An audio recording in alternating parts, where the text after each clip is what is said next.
नमस्कार मित्रांनो, आज आपण 301 पासून ते 400 पर्यंत आज आपण प्रश्न पाहणार आहोत।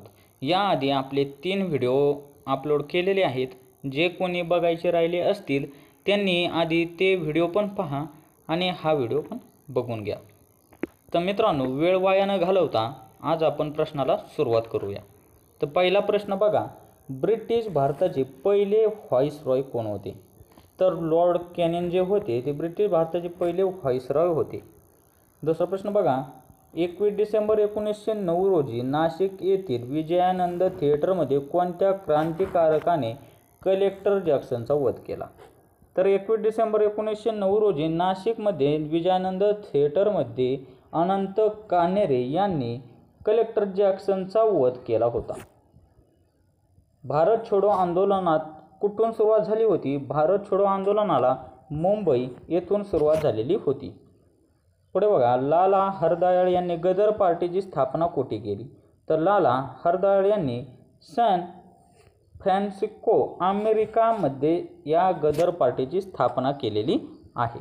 आता पहा, कोणत्या विद्यार्थ्यांनी हॉटसन या हंगामी गव्हर्नरवर गोळ्या झाडल्या? तर वसुदेव बळवंत गोगटे यांनी हॉटसन या हंगामी गव्हर्नरवर गोळ्या झाडलेल्या होत्या। चले जाव भारत छोडो चळवळीतील भूमिगत चळवळीचे नेतृत्व कोणी केले होते? तर जयप्रकाश नारायण यांनी या भूमिगत चळवळीचे नेतृत्व केले होते। संतती नियमनाची पहिली चळवळ महाराष्ट्रात कोणी सुरू केली? तर संतती नियमनाची पहिली चळवळ महाराष्ट्रात रघुनाथ धोंडो कर्वे यांनी केलेली होती। पंचायत राज प्रणाली कोणत्या तत्वावर आधारित आहे? तर पंचायती राज ही प्रणाली जी आहे ती विकेंद्रीकरण या तत्वावर आधारित प्रणाली आहे। त्रिस्तरीय पंचायत राजची संकल्पना कोणत्या समितीने मांडली? तर त्रिस्तरीय पंचायत राज समितीची संकल्पना बलवंतराय मेहता या समितीने मांडलेली आहे। तलाठी व तहसीलदार यांच्यातील दुवा कोण असतो? तर मंडळ अधिकारी हा तलाठी व तहसीलदार यांच्यामधील दुवा असतो। ग्रामसभा आयोजित करण्याचे कार्य कोणाचे आहे? तर ग्रामसभा आयोजित करण्याचे जे कार्य आहे ते ग्रामपंचायतीचा सचिव म्हणजेच ग्रामसेवकाचे हे कार्य असते। कोणत्या घटनादुरुस्तीनुसार स्थानिक स्वराज्य संस्था पंचायत राज व्यवस्थेला घटनात्मक दर्जा प्राप्त झाला? तर ती 73वी घटनादुरुस्ती असून ती 1992 साली या स्वराज्य संस्था पंचायत राज व्यवस्थेला घटनात्मक दर्जा प्राप्त झालेला आहे। कोणत्या घटनादुरुस्तीनुसार शहरी स्थानिक स्वराज्य संस्थांना घटनात्मक दर्जा प्राप्त झाला? शहरी स्थानिक संस्थांना घटनात्मक दर्जा 74व्या घटनादुरुस्तीमधून 1992 साली झाली होती, त्यामुळे त्याला दर्जा प्राप्त झालेला आहे। महाराष्ट्रात जिल्हा परिषद व पंचायत समिती कायदा कोणत्या समितीनुसार अस्तित्वात आला? तर महाराष्ट्र जिल्हा परिषद व पंचायत समिती कायदा हा वसंतराव नाईक या समितीनुसार अस्तित्वात आलेला आहे। पंचायत राज व्यवस्था लागू करणारे देशातील पहिले राज्य कोणते? तर तुम्हाला सर्वांना माहीत आहे, तर ते राज्य आहे राजस्थान। पंचायत राज व्यवस्था लागू करणारे देशातील राजस्थान हे पहिले राज्य आहे। पंचायत राज व्यवस्था लागू करणारे महाराष्ट्र देशातील कितवे राज्य आहे? तर 9वे राज्य हे महाराष्ट्र आहे। पंचायत राज व्यवस्था लागू करणारे 9वे राज्य हे महाराष्ट्र राज्य आहे। ग्राम विकासाची नरेगा ही योजना कोणत्या महान व्यक्तीच्या नावाने आहे? तर नरेगा ही योजना जी आहे ती महात्मा गांधी यांच्या नावाने आहे। महाराष्ट्रातील पंचायत राजचा आकृतिबंध निश्चित करण्यासाठी सर्वप्रथम कोणती समिती नेमली होती? तर महाराष्ट्रातील पंचायत राजचा आकृतिबंध निश्चित करण्यासाठी वसंतराव नाईक ही समिती नेमलेली होती। ग्रामपंचायतमध्ये महिलांना मतदानाचा अधिकार द्यावा असे कोणत्या समितीने सुचवले होते? ग्रामपंचायतमध्ये महिलांना मतदानाचा अधिकार द्यावा हे ह्याच समितीने सुचवलेले होते 1925 साली। बलवंतराय मेहता समितीची स्थापना केव्हा झाली होती? तर बलवंतराय मेहता या समितीची स्थापना 1957 या साली झालेली होती। द्विस्तरीय पंचायत राज व्यवस्थेचा अवलंब करावा असे कोणत्या समितीने सुचवले होते? तर द्विस्तरीय पंचायत राज व्यवस्थेचा अवलंब करावा हे अशोक मेहता या समितीने सुचवलेले होते। खाली बघा, अशोक मेहता समितीची स्थापना केव्हा झाली, तर अशोक मेहता समितीची स्थापना झालेली 1977 साली अशोकराव मेहता या समितीची स्थापना झालेली आहे. NH3 राष्ट्रीय महामार्ग कोणत्या 2 शहरांना जोडतो, तर NH3 हा राष्ट्रीय महामार्ग जो आहे तो मुंबई आणि आग्रा या शहरांना जोडत असतो. सेल्युलर जेल कोठे आहे, खूप इम्पॉर्टंट प्रश्न आहे. सेल्युलर जेल हे कोठे आहे, तर हे जेल पोर्ट ब्लेअरमध्ये आहे. सेल्युलर जेल पोर्ट ब्लेअरमध्ये आहे. सर्वाधिक पावसाचे ठिकाण असणारे मोन्सेनराम हे कोणत्या राज्यात आहे, तर भारतात सर्वाधिक पाऊस पडतो तर तो मोन्सेनराम या ठिकाणी पडतो, तर ते मोन्सेनराम आहे मेघालय या राज्यात. महाराष्ट्रात सर्वाधिक जंगल क्षेत्र कोणत्या जिल्ह्यात आढळते, तर महाराष्ट्रात सर्वाधिक जंगल क्षेत्र जे आहे ते गडचिरोली या जिल्ह्यात आढळते. कोणत्या पर्वतरांगेत चिखलदरा हे थंड हवेचे ठिकाण आहे, कोणत्या पर्वतरांगेत, तर सातपुडा या पर्वतरांगेत चिखलदरा हे थंड हवेचे ठिकाण आहे आणि चिखलदरा हे अमरावती या जिल्ह्यात येते. महाराष्ट्रात आर्थिकदृष्ट्या महत्त्वाची वने कोणती, तर महाराष्ट्रात जी आर्थिकदृष्ट्या महत्त्वाची वने जी आहेत ती पानझडी वने ही महाराष्ट्रातील आर्थिकदृष्ट्या महत्त्वाची वने आहेत. मुंबई हाय हे नाव कोणत्या खनिज क्षेत्राशी संबंधित आहे, तर मुंबई हाय हे नाव जे आहे ते खनिज तेल म्हणजे पेट्रोलियम या क्षेत्राशी संबंधित आहे. लक्षात राहू द्या. नदीवरील जगातील सर्वात मोठे बेट माजुली बेट हे कोणत्या राज्यात आहे, तर आसाम या राज्यात हे माजुली बेट आहे. माजुली बेट कोणत्या नदीवर, तर ब्रह्मपुत्रा या नदीवर हे माजुली बेट वसलेले आहे. प्रतापगड हा किल्ला कोणत्या डोंगरावर बांधण्यात आला होता, तर भोरप्या डोंगरावर प्रतापगड किल्ला हा शिवरायांनी बांधलेला होता.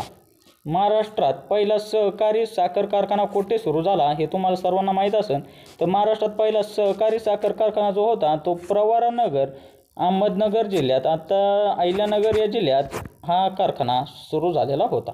महाराष्ट्राच्या कोणत्या महसूल विभागात सर्वात जास्त जिल्हे आहेत, तर महाराष्ट्राच्या छत्रपती संभाजीनगर या महसूल विभागात सर्वात जास्त जिल्हे आहेत. तर जिल्ह्यांची संख्या आहे 8 जिल्हे आहेत. सन 2007 मध्ये कोणता देश सार्कचा 8वा सदस्य बनला, तर अफगाणिस्तान हा 2007 मध्ये सार्कचा 8वा सदस्य बनलेला आहे. भारतात चहा उत्पादनात कोणत्या राज्याचा प्रथम क्रमांक लागतो, तर चहाची लागवड आपल्या सर्वांना माहीत नाही आसाममध्ये होते आणि ते भारतात चहा उत्पादनात त्या राज्याचा प्रथम क्रमांक लागतो. भारतात कॉफी उत्पादनात कोणत्या राज्याचा प्रथम क्रमांक लागतो, तर कॉफी उत्पादनात म्हटलं तर कर्नाटक या राज्याचा प्रथम क्रमांक लागतो. कोणत्या शहराला भारताची सिलिकॉन व्हॅली म्हणून ओळखतात, तर भारताची सिलिकॉन व्हॅली म्हणून बंगळूर या शहराला ओळखले जाते.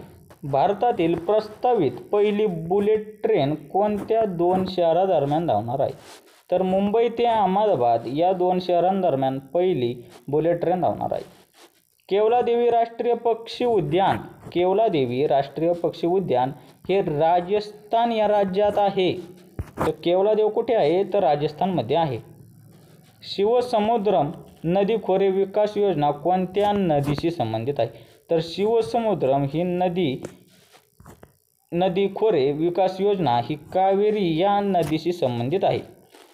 भारतात तंबाखू संशोधन केंद्र कुठे आहे, तर राजमहेंद्री आंध्र प्रदेश येथे तंबाखू संशोधन केंद्र आहे.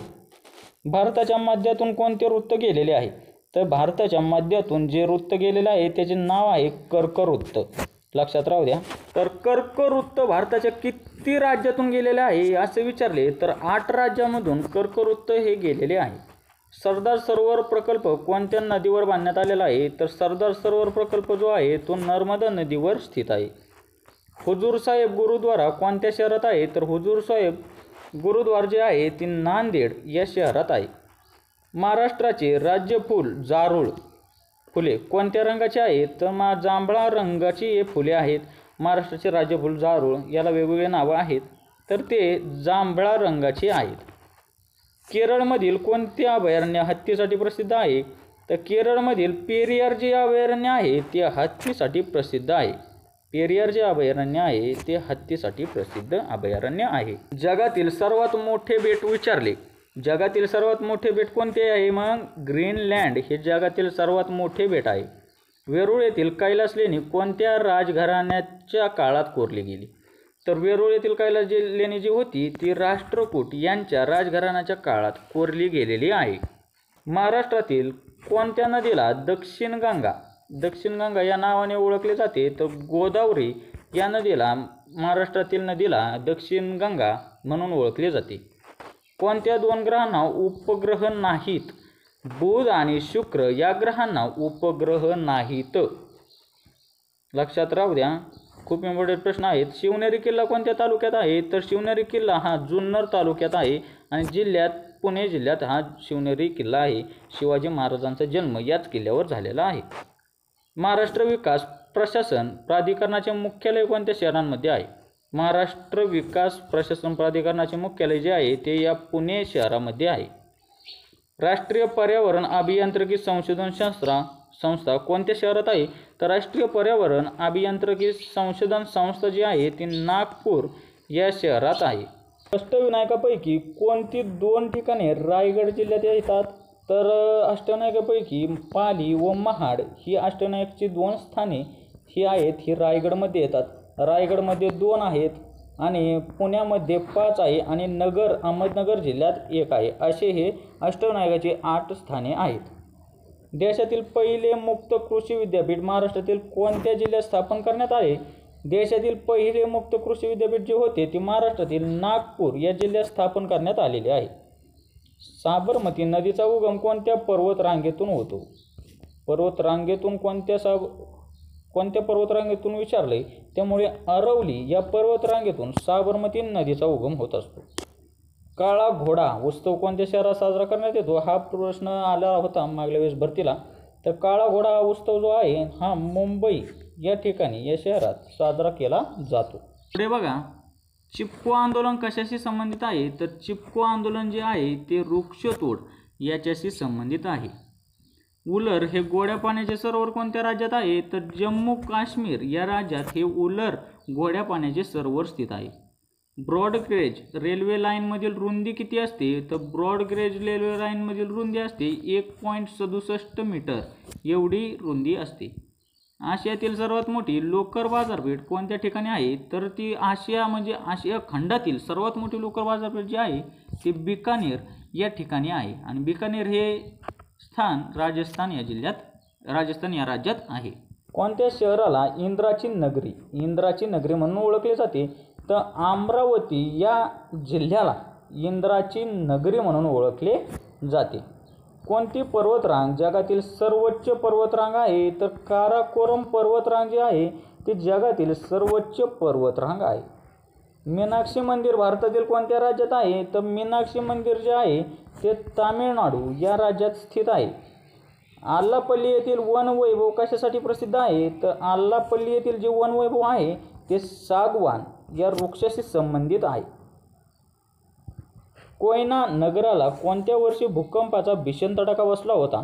तर कोयना या नगराला 1967 साली भूकंपाचा भीषण तडाखा जो होता तो बसलेला होता. महाबळेश्वरचा माथा समुद्र सपाटीपासून किती उंचीवर आहे?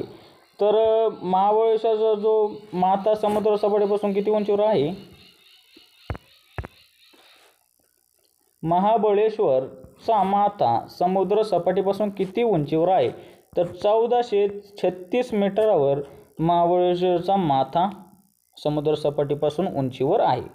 भारत देशाच्या भूसीमा किती देशांना भेटतात? तर भारताच्या ज्या सीमा आहेत ते एकूण 7 देशांना लागून आहेत. बेडसा एक गुफा मंदिर कोणत्या जिल्ह्यात आहे? तर बेडसा हे गुफा मंदिर जे आहे हे पुणे जिल्ह्यात आहे. ज्यांना कोणाला पुणे जिल्ह्यात फॉर्म भरायचा असेल त्यांना पुणे जिल्ह्याची सर्व माहिती माहीत पाहिजे, कारण पुणे जिल्ह्यावरती 2-3 प्रश्न तर हमखास येत असतात. ज्या जिल्ह्यात आपण फॉर्म भरतो त्या जिल्ह्यावर आधारित आपल्याला 2 ते 3 प्रश्न 100% असतात. संयुक्त राष्ट्र संघटनेची स्थापना केव्हा झाली? तर संयुक्त राष्ट्र संघटनेची जी स्थापना होती ती 1945 या साली झालेली होती. समुद्रातील कोणत्या पारोपापासून मोती मिळतात? तर समुद्राच्या ऑयस्टर या पारोपापासून आपल्याला मोती मिळत असतात. हे बघा, भारतातील सर्वात मोठे खाऱ्या पाण्याचे विचारलेलं आहे. आता मगाशी ते गोड्या पाण्याचे होते उलर सरोवर, आता हे खाऱ्या पाण्याचे सरोवर सर्वात मोठे कुठे आहे? तर ते पुलिकत हे सरोवर खाऱ्या पाण्याचे सर्वात मोठे सरोवर आहे. जगात लोकसंख्येत भारताचा कितवा क्रमांक लागतो? तर जगात लोकसंख्येत भारताचा आता पहिला क्रमांक लागतो. इथून मागं चीनचा पहिला क्रमांक लागत होता, तर आता भारताचा लोकसंख्येत प्रथम क्रमांक लागत आहे. भारतातील नदी जोड योजना कोणत्या नावाने ओळखली जाते? तर भारतातील नदी जोड जी योजना आहे ती अमृत क्रांती या नावाने ओळखली जाते. आता बघा, ऑपरेशन ग्रीन हंट कशाशी संबंधित आहे? ऑपरेशन ग्रीन हंट जे आहे ती नक्षलवाद्यांचा बिमोड करण्याशी संबंधित आहे. भारतातील प्रसिद्ध रॉक गार्डन कोणत्या शहरात आहे? तर हे रॉक गार्डन जे आहे हे चंदीगड या शहरात आहे. हा प्रश्न भरतीला विचारलेला होता. भारतीय पर्वत शिखरांमध्ये सर्वात उंच शिखर कोणते? सर्वात उंच पर्वत शिखरांमध्ये शिखर आहे ते आहे K2. हे भारतीय पर्वत शिखरांमध्ये सर्वात उंचीचे शिखर आहे. भाकरा नांगल प्रकल्प कोणत्या नदीवर आहे? हा तुम्हाला माहितीच आहे, हा सतलज नदीवर प्रकल्प आहे. भाकरा नांगल प्रकल्प कोणत्या नदीवर आहे? तर तो सतलज नदीवर आहे. भारतातील अतिप्राचीन पर्वतरांग कोणती? तर ती अरवली पर्वतरांग ही भारतातील सर्वात अतिप्राचीन पर्वतरांग म्हणून ओळखली जाते. बॅरोमीटर हे वैज्ञानिक उपकरण काय मोजण्याकरिता वापरतात? तर बॅरोमीटरने वातावरणातील हवेचा दाब हा मोजला जातो. बॅरोमीटर वातावरणातील हवेचा दाब मोजण्यासाठी हे उपकरण वापरले जाते. 28 फेब्रुवारी कोणाचा जन्मदिन भारतात विज्ञान दिन म्हणून साजरा केला जातो? तर 28 फेब्रुवारी हा दिवस जो असतो तो डॉक्टर CV रमन यांचा जन्मदिन म्हणून भारतात विज्ञान दिन म्हणून साजरा केला जातो. एकविषीय प्राण्यास काय म्हणतात? तर एकविषीय प्राण्यास आदिजीव असे म्हटले जाते. एकविषीय प्राण्यास. जयपूर फूटचे जनक म्हणून कोणाला ओळखले जाते? तर जयपूर फूटचे जनक म्हणून प्रमोद सेठी यांना ओळखले जाते. जयपूर फूटचे जनक प्रमोद सेठी हे आहेत. रक्ताच्या कर्करोगासाठी कोणती संज्ञा लागू होते? तर रक्ताच्या कर्करोगासाठी ल्युकेमिया ही संज्ञा लागू होत असते. रक्ताच्या कर्करोगासाठी ल्युकेमिया ही संज्ञा लागू होते. ऊर्जा कशाच्या स्वरूपातून साठवली जाते? ऊर्जा जी असते ती मेद म्हणजे ऑइलच्या स्वरूपातून साठवली जाते.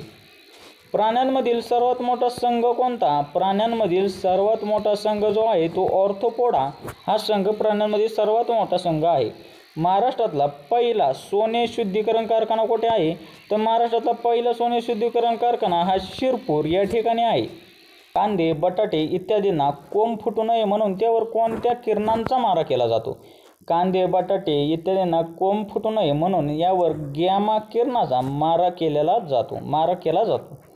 आधार कार्डची नोंदणी कोणती संस्था करते? तर ती UIDAI ही संस्था आधार कार्डची नोंदणी करत असते. पुढे बघा, भीमचे विस्तारित रूप काय आहे? तर भारत इंटरफेस फॉर मनी हे भीमचे विस्तारित रूप आहे. BHIMचे विस्तारित रूप काय आहे? तर भारत इंटरफेस फॉर मनी हे या शब्दाचे विस्तारित रूप आहे. अतिरिक्त महसूल मिळवण्यासाठी तात्पुरते स्वरूपात वाढवलेल्या करार काय म्हणतात? तर अधिभार म्हणून याला ओळखले जाते. वन रँक वन पेन्शन हा धोरणात्मक निर्णय कोणाबाबतचा आहे? वन रँक वन पेन्शन हा धोरणात्मक निर्णय जो आहे तो माजी सैनिकांशी संबंधित आहे. महाराष्ट्रातील पहिला डिजिटल जिल्हा कोणता? तर महाराष्ट्रातील पहिला डिजिटल जिल्हा जो आहे हा नागपूर जिल्हा आहे. तर महाराष्ट्राची व्याघ्रण राजधानी म्हणून नागपूर जिल्ह्याला ओळखले जाते. आणि झिरो माईल भारताचे झिरो माईल जे आहे हेच या नागपूर जिल्ह्यात स्थित आहे.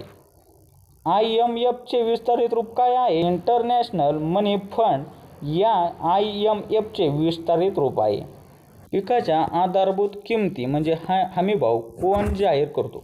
तर केंद्रीय कृषी मंत्रालय जे असते ते पिकाच्या आधारभूत किमती म्हणजे हमीभाव जाहीर करत असते. पुढे बघा, आशियातील सर्वात मोठी पंचतारांकित औद्योगिक वसाहत कोणती आहे? आशियातील सर्वात मोठी पंचतारांकित औद्योगिक वसाहत जी आहे ती आहे बुट्टीबोरी. ही वसाहत नागपूर या जिल्ह्यात स्थित आहे. मनाचे श्लोक हा ग्रंथ कोणी लिहिलेला आहे? तर मनाचे श्लोक हा ग्रंथ संत रामदास यांनी लिहिलेला आहे. पुढे बघा, शेवटचा प्रश्न 400वा. मृत्युंजय या कादंबरीचे लेखक कोण आहेत? तर मृत्युंजय या कादंबरीचे लेखक आहेत शिवाजी सावंत. हे लक्षात राहू द्या। तर मित्रांनो, अशा प्रकारे आज आपण पुन्हा 100 प्रश्न घेतलेले आहेत। आता आपले टोटल 400 प्रश्न आपण अभ्यासायले आहेत। त्यामुळे आता आपले 600 प्रश्न जे आहेत ते अजून आपण पाहणार आहोत। म्हणजे टोटल 1000 प्रश्नांचे टार्गेट आपले पूर्ण होणार आहे। ज्यांनी कोणी मागील 300 प्रश्न बघितलेले नाहीत त्यांनी मागील 300 प्रश्न ते आपण व्हिडिओच्या माध्यमातून टाकलेले आहेत, तो व्हिडिओ तुम्ही पाहून घ्या। आणि जे कोणी नवीन असतील त्यांनी आपल्या चॅनलला सबस्क्राईब करायला विसरू नका आणि मागील व्हिडिओ पण तुम्ही पाहून घ्या। मित्रांनो, व्हिडिओ कसा वाटला ते कमेंटद्वारे नक्की कळवा। आता आपण भेटूया पुढल्या व्हिडिओमध्ये, तोपर्यंत धन्यवाद।